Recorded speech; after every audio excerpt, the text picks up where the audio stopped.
Akeem Jahat. I rap, produce, songwrite.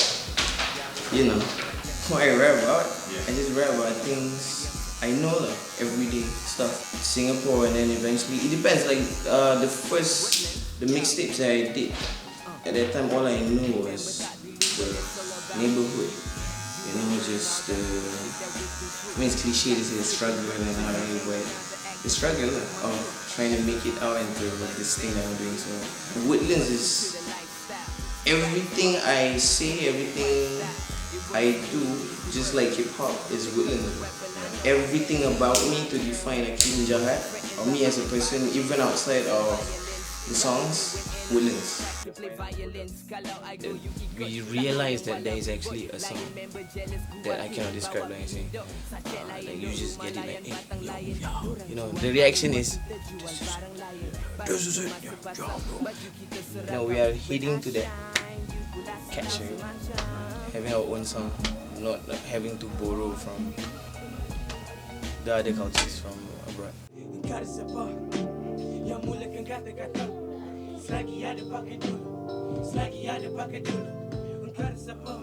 But I embarked on the whole Malay writing is because of the literature and the decree of the words in there that are unexplored in hip hop. Everybody of every race coming to the show and singing the Malay lyrics as well. It's just like hip hop. You know how Jijagan can da da da da da da da baby. What did you just say? What did you say, baby? What about baby? You know, I wanna know. Translate, Google Translate. So it's the same thing. You know, everybody's coming here now. You know, instead of us going anywhere else, the attention, the platform just got bigger for all of us. In general, music that makes us a certain identity is a language. You know, it's our vocab, our livelihood. You know, the songs also come from, it derives from how we live. I mean, definitely, if you listen to our songs, you know this guy lives in a flat. Hello. Hello.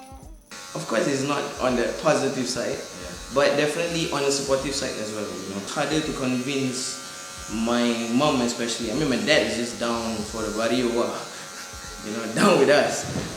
But my mom she's never met a Singaporean who has made it.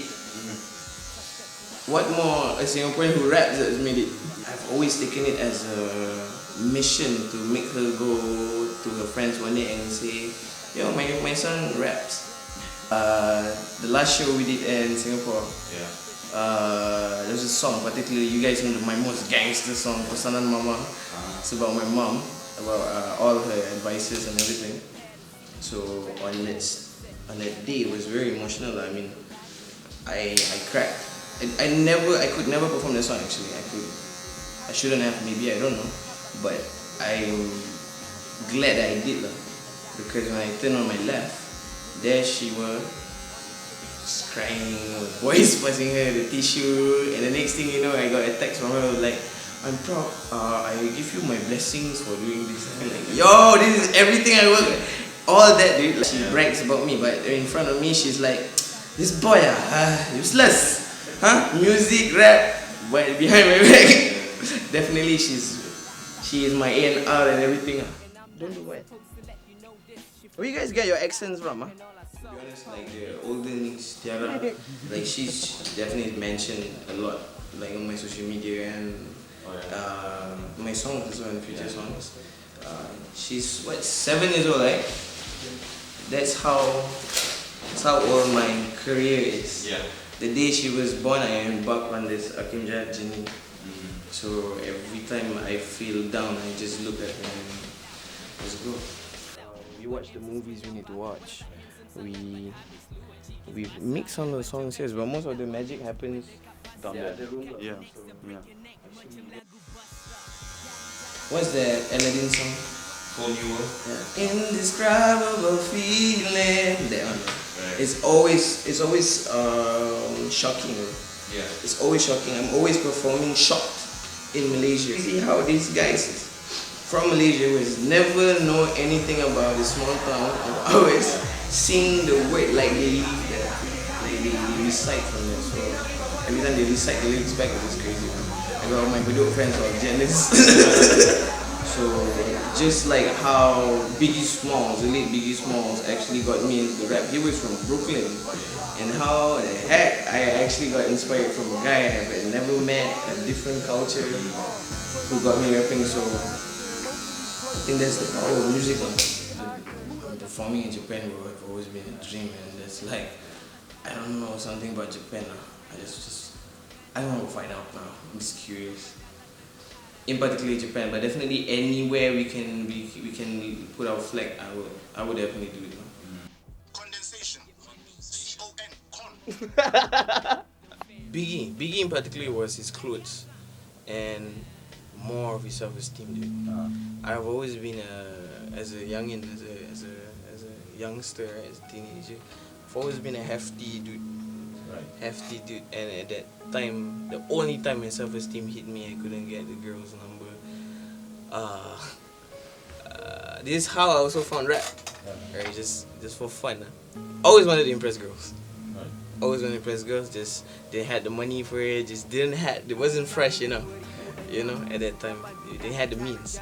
So I was a Limp Bizkit fan at first, and then when they had a song with "And Together Now" with Method Man.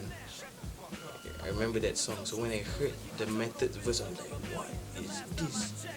So I really want to find out what is this. So I found out about the Wu-Tang guy.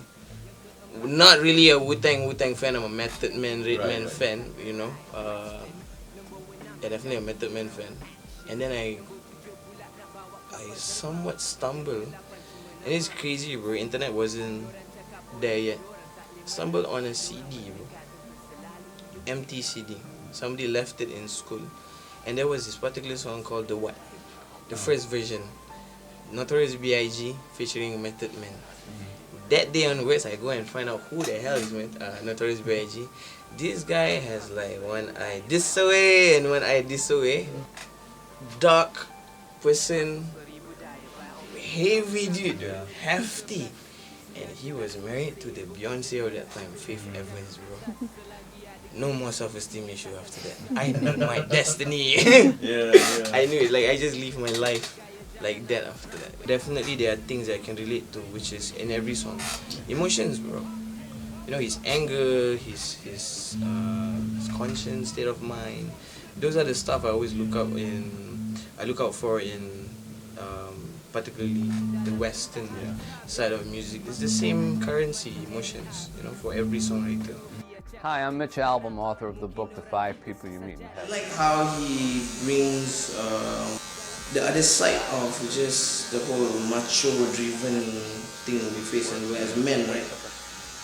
How he can actually deconstruct ego and turn it into a really comfortable thing. It brings you to a point where, I mean, not much of a plot twist writer, but definitely, I mean, like Mitch Albom is probably like a plot twist writer for emotions, bro.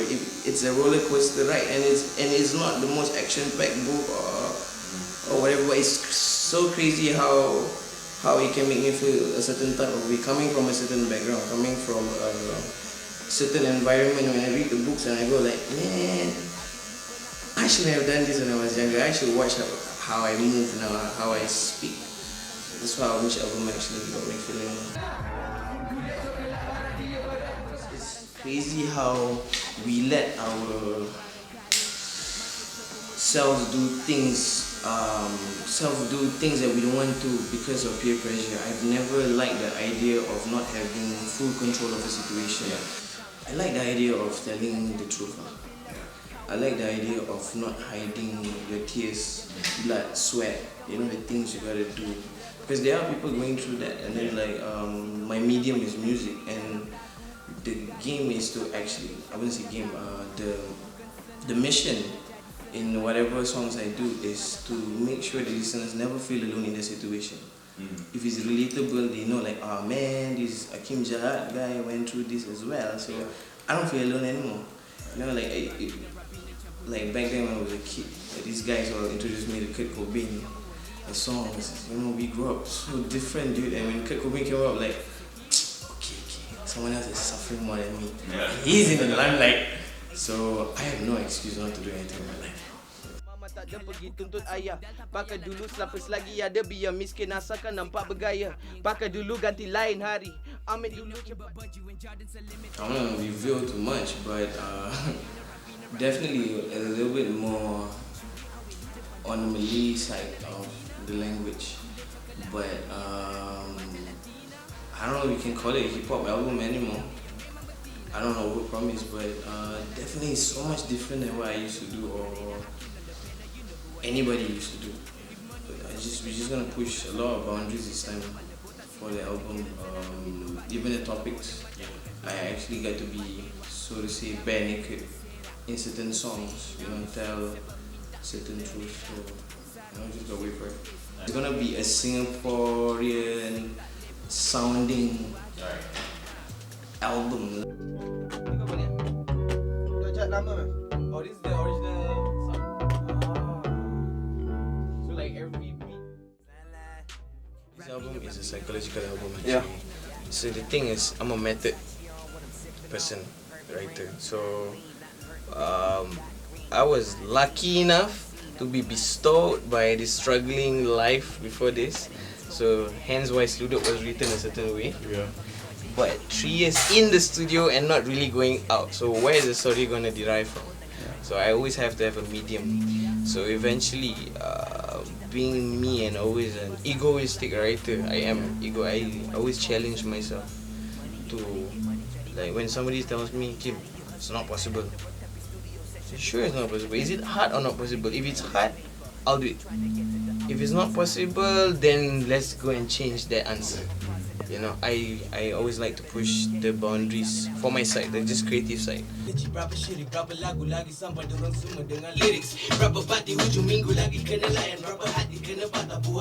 all organic, besides just music, I'm trying to get involved anything writing with it. You know, if you can get hold of movies, I don't know, Sundance movies, short film, love it.